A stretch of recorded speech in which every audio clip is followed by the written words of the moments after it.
So, today I'm going up to Myrtle Beach for the season opener for the Whelen Modified series. Should be a pretty good race, but I don't know. I've never been to MBS before, Myrtle Beach Speedway. Alright, let's go, I guess. No driving montage since I'm the one driving.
We'll be back on the 20th down here.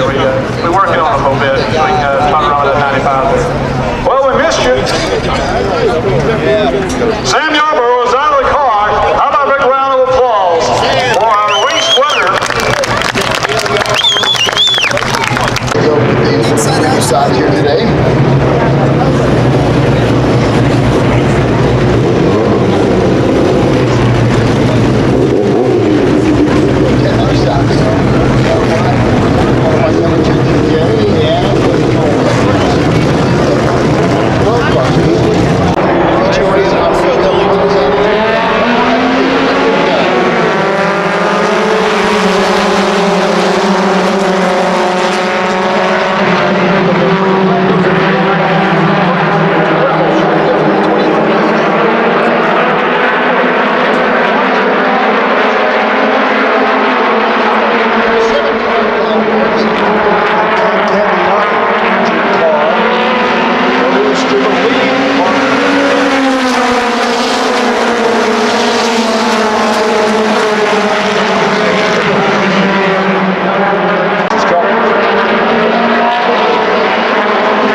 50 laps of this one here. It's going to be exciting to see who gets it done here this afternoon. And Bill Hennessy down there in the grandstand. Take it away, Bill.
It's just amazing to see this many people out watching all the short track racing. Short track racing is at its best right now here, especially at Myrtle Beach Speedway. And to come out and see 32 cars in the modified series, hopefully everything's all right over there, and hopefully we can only call what we see here on the television and in front of us. Fast track right in front of us. You know, anyone going after that right in front, obviously they see the right here, put that tire on. That's where they're spinning the most. So they can go there, and a lot of times it might be wrong. You might see somebody take that right front. But right there, put the tire on the corner. The amazing thing about why you do this is the tire line you walk has got him right where he wants him. But you got the leaders just ahead of him, but the majority of the field took a right rear tire, so now you've got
was fun for a while. Up towards the middle of the modified race, that was probably the best race I've ever been to. I had a lot of fun. I have All Along the Watchtower as my outro music for some reason.